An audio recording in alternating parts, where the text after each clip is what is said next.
Il y a deux camps. Toujours. Même quand tu fais semblant de ne pas voir. Même quand tu dis je suis neutre.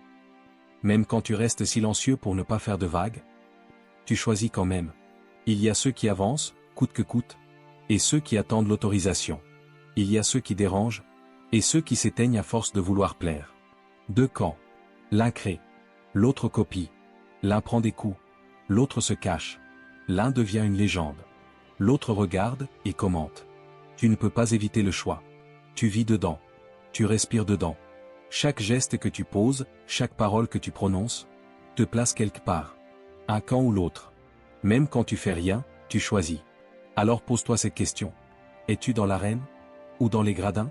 Parce que dans cette vie, ce ne sont pas les plus brillants qui marquent l'histoire. Ce sont les plus clairs. Clairs sur qui ils sont. Clairs sur ce qu'ils veulent. Clairs sur le camp qu'ils choisissent. Et toi? Tu choisis quel camp?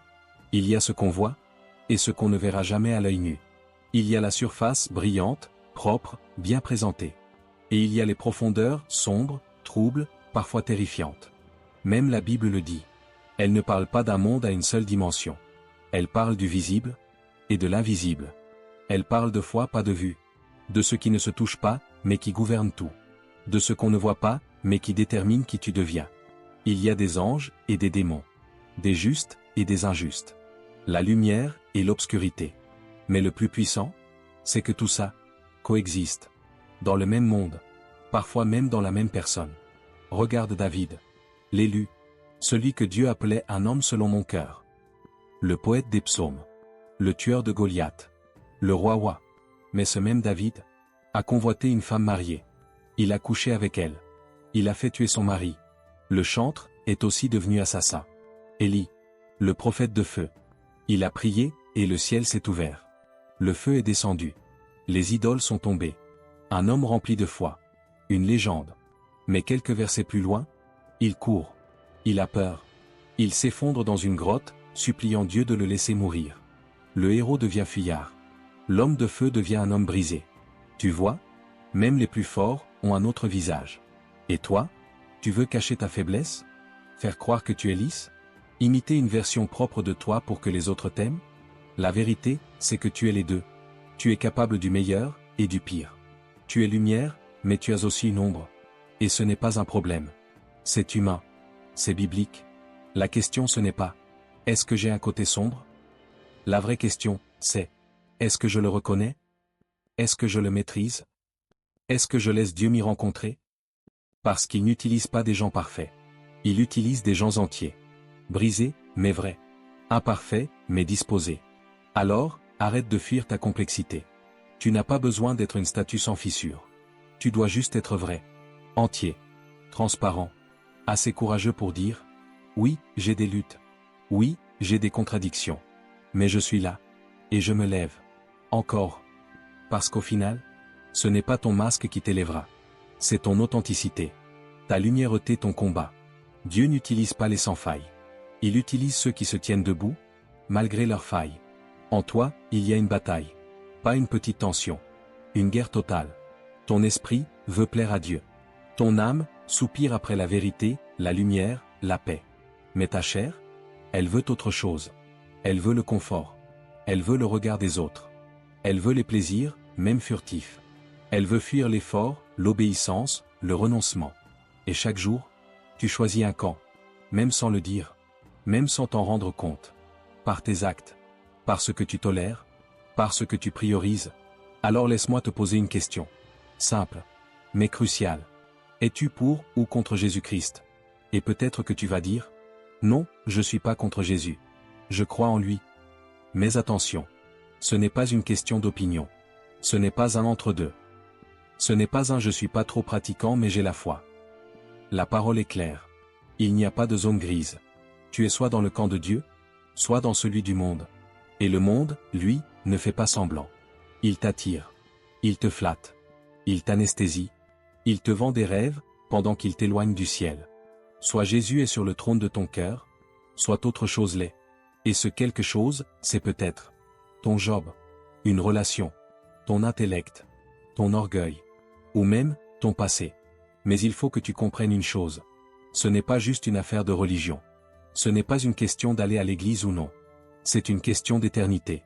2 camps, 2 royaumes, 2 rois. Et au bout, 2 destinations. Le ciel ou l'enfer. Et ce n'est pas demain que tu choisis. C'est maintenant. Pendant que tu vis. Pendant que tu respires encore. Pendant que tu entends ce message. Parce que le jour vient où tout sera scellé. Plus de plus tard. Plus de je vais y réfléchir. Plus de deuxième chance. Alors choisis. Pas avec tes mots, mais avec ta vie, avec tes décisions, avec ton obéissance. Dieu t'appelle aujourd'hui. Pas pour que tu sois parfait, mais pour que tu sois à lui. Entièrement. Définitivement. Radicalement.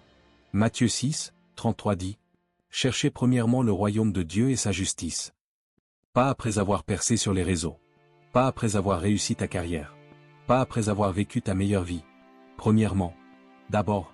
Avant tout. Avant les likes. Avant l'argent. Avant les ambitions. Avant même tes rêves. Parce que si Dieu n'est pas premier, il n'est pas là du tout. On vit dans un monde qui rejette Dieu. Un monde où ce qui est saint est moqué. Un monde où l'obéissance est vue comme une faiblesse. Un monde qui célèbre le péché et ridiculise la repentance. Mais toi, tu n'es pas appelé à suivre la foule. Tu es appelé à te lever. À marcher à contre-courant. À ne pas te conformer. À être mis à part. Tu réalises quelque chose. Dieu est saint, alors je dois l'être aussi. Je suis dans ce monde, mais je n'en fais pas partie. Et ce n'est pas de l'arrogance. C'est de l'identité. Ce n'est pas de la religion. C'est de la loyauté. Parce que si Dieu t'a sauvé, ce n'est pas pour que tu continues à vivre comme si de rien n'était. C'est une séparation.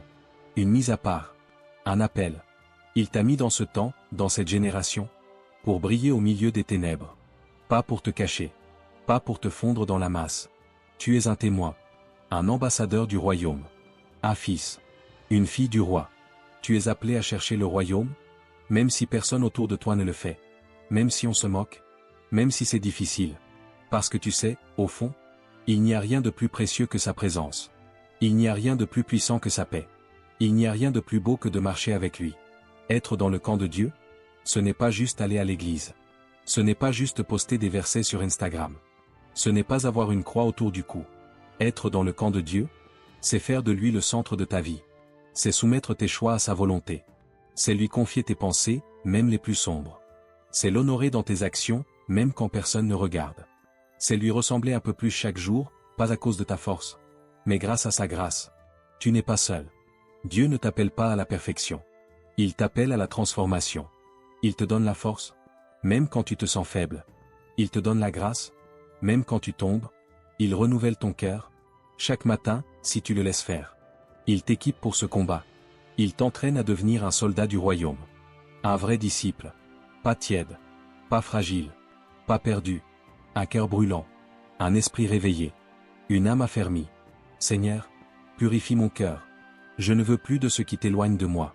Je ne veux plus vivre entre deux mondes. Quand mes pensées s'égarent, ramène-moi à toi. Quand mes désirs me dominent, donne-moi la force de dire non. Fais de moi une sentinelle spirituelle. Un veilleur dans la nuit. Que je repère immédiatement tout ce qui menace mon âme. Tout ce qui sème le doute. Tout ce qui nourrit la chair. Tout ce qui vole ma paix. Remplis-moi de ta parole. Qu'elle devienne mon épée, ma boussole, ma force. Remplis-moi de ta paix. Que même au milieu de la tempête, je sois stable. Et remplis-moi de ton feu. Un feu qui consume l'orgueil. Un feu qui purifie mes intentions. Un feu qui attire ta gloire. Je veux être un vase d'honneur. Pas décoratif, mais utile. Pas parfait, mais purifié. Pas vide, mais rempli. Un cœur transformé. Un cœur renouvelé. Un cœur sensible à ta voix. Jésus, tu n'es pas une option. Tu n'es pas une philosophie. Tu n'es pas une croyance parmi tant d'autres. Tu es le chemin. Tu es la vérité. Tu es la vie. C'est grâce à ta croix que je respire encore aujourd'hui. C'est à cause de ton sang versé que je suis pardonné. C'est ton amour qui m'a relevé. Ton regard qui m'a trouvé.